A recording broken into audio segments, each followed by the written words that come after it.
The live TV, सच सबसे आगे। नमस्कार, द लाइव टीवी आप देख रहे हैं, आपके साथ मैं हूं आदित्य कुमार।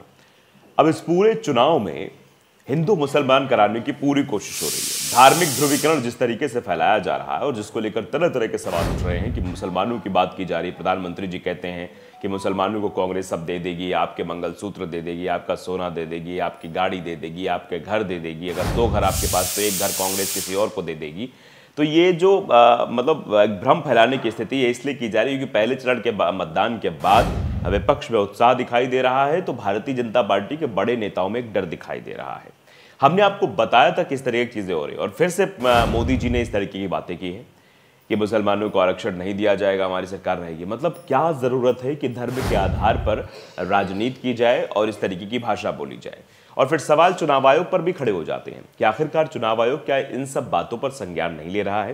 क्या चुनाव आयोग को ये सब दिखाई नहीं दे रहा है कि कैसे धर्म के आधार पर मोदी जी लगातार एक के बाद एक बड़े बड़े वक्तव्य देते चले जा रहे हैं? और फिर सवाल उठता चला जा रहा है कि आखिरकार मोदी जी इस तरीके से क्यों बोल रहे हैं, क्योंकि इस तरीके से बोलने से दिक्कतें सामने आ जाएंगी। अब देखिए, लिखते हैं जब तक जिंदा हूं, सीधे शब्दों में कहा कि जब तक जिंदा हूं मुसलमानों को धर्म के आधार पर आरक्षण नहीं देने दूंगा। ये नरेंद्र मोदी जी कह रहे हैं कि धर्म के आधार पर मुसलमानों को आरक्षण नहीं देने दूंगा जब तक जिंदा हूं। इस शब्द का क्या मतलब है? दरअसल क्या पूरे चुनाव में हिंदू मुसलमान की बात होगी?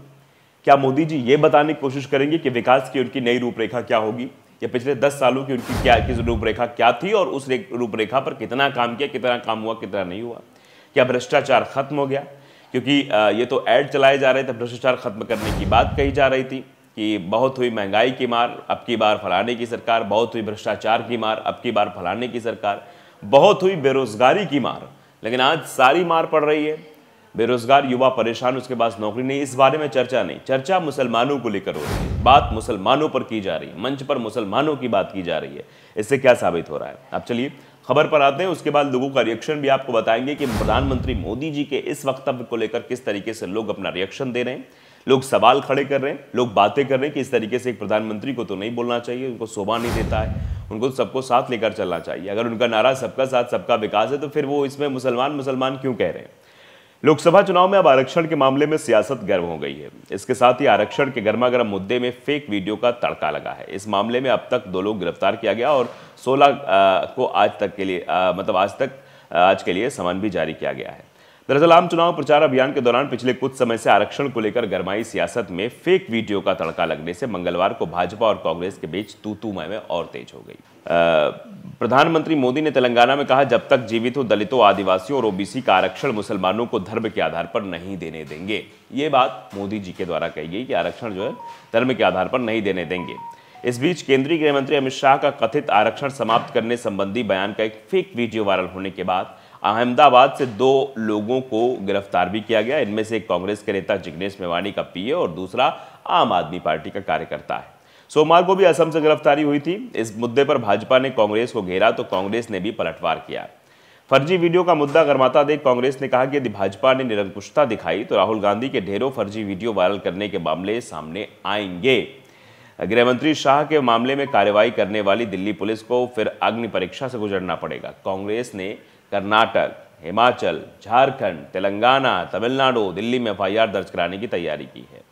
दरअसल शाह के फेक वीडियो मामले में दिल्ली पुलिस ने विभिन्न राज्यों में 16 लोगों को समन भेजा है। तेलंगाना के मुख्यमंत्री रेवंत रेड्डी को भी समन भेजा जा चुका है। इन सभी लोगों को 1 मई को दिल्ली में unit intelligence fusion and strategic operations यानी कि IFSO यूनिट में पेश होने के लिए कहा गया है। सभी को संबंधित दस्तावेज और सबूत के तौर पर इलेक्ट्रॉनिक डिवाइस लाने को भी कहा गया है। कि ये जो चीज़ें हो रही हैं, दरअसल ये भी एक डराने और धमकाने की चीज़ें हैं। किस तरह चीज़ें हो रही हैं अब देखिए। इंडिया टीवी ने भी लिखा कि जब तक जिंदा हूँ मुसलमानों को धर्म के आधार पर आरक्षण नहीं देने दूंगा। पीएम मोदी का बड़ा बयान, ये इंडिया टीवी ने भी बाकायदे लिखा है।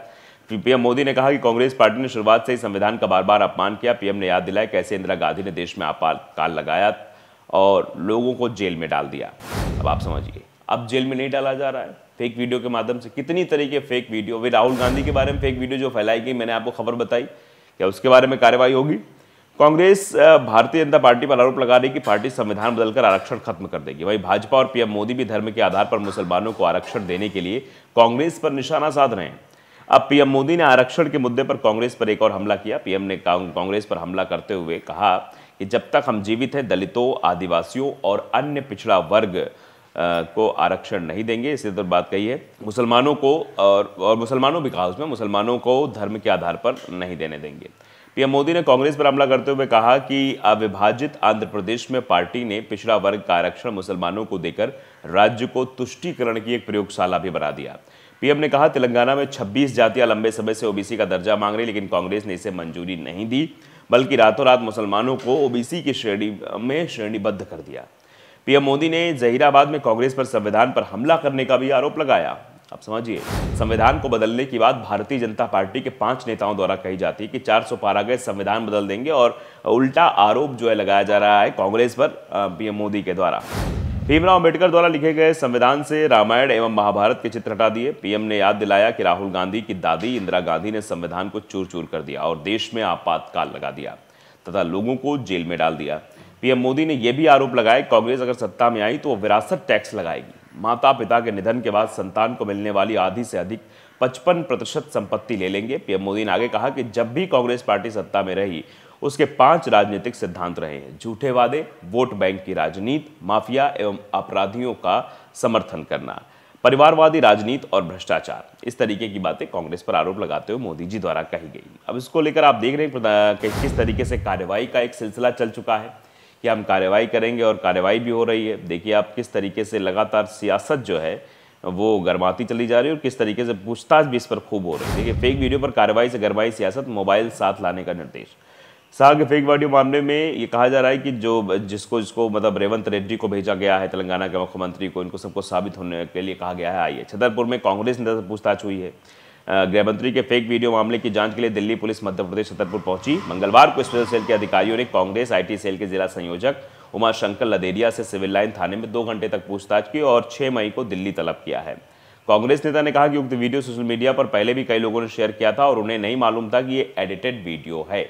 वो ये भी कह रहे हैं, लेकिन अब तो निशाना बनाया जा रहा है, टारगेट किया जा रहा है। कांग्रेस ने राहुल गांधी के ढेरों वीडियो काट छाट कर वायरल करने के सीधे तौर पर भाजपा को जिम्मेदार ठहराया। ताजा मामला पिछले सप्ताह वायरल वीडियो में सिर्फ एक अल्पसंख्यक समुदाय के अधिकारियों की बात कहते दिख रहे हैं, जबकि उन्होंने SC, ST, OBC, गरीब, सामान्य परिवार, EWS व अल्पसंख्यकों की भी बात की थी। तो राहुल गांधी के भी कई ऐसे वीडियो हैं जो शेयर किए जाते हैं। प्रधानमंत्री मोदी ने कहा कि जो लोग भाजपा का सामना नहीं कर पा रहे हैं वो तकनीक का गलत इस्तेमाल कर फेक वीडियो फैला रहे हैं। जब उनके झूठ काम नहीं कर रहे हैं तब वो आर्टिफिशियल इंटेलिजेंस का सहारा लेकर मेरे जैसे नेताओं का चेहरा इस्तेमाल करते हैं। मोहब्बत की दुकान पर फेक वीडियो बेच रहे हैं। झूठ की फैक्ट्री है भाजपा, ये सुप्रिया सुलेत ने कहा। कांग्रेस सोशल मीडिया विभाग के अध्यक्ष सुप्रिया सुलेत ने कहा कि झूठ और दुष्प्रचार से ही नरेंद्र मोदी प्रधानमंत्री बने हैं।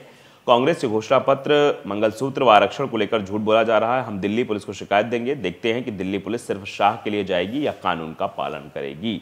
ये भी हो रहा है। तो आप समझ सकते हैं किस तरीके से गिरफ्तारियां भी हो रही हैं, बुलाया भी जा रहा है हिरासत में लेने के लिए, दबाव बनाया जा रहा है ताकि कोई भी इस तरीके की वीडियो साझा ना करे। तो फिर बीजेपी आईटी सेल के लोगों पर भी कार्रवाई होनी चाहिए। कांग्रेस के लोग ऐसा भी कहते हुए दिखाई दे रहे हैं। फिलहाल जिस तरीके से मोदी जी की भाषा होगी उसको लेकर अब लोगों के मन में सवाल है, क्या मोदी जी भी ध्रुवीकरण करके, क्योंकि मोदी जिस तरीके से नहीं बोलते थे अब बोल रहे हैं, तो क्या चुनाव में कुछ होने वाला है? ये भी सवाल लोगों के मन में है। द लाइव टीवी को अगर आपने सब्सक्राइब नहीं किया जरूर करिए, बेल आइकन दबाइए ताकि सच खबर आप तक पहुंचती रहे। नमस्कार। द लाइव टीवी, सच सबसे आगे।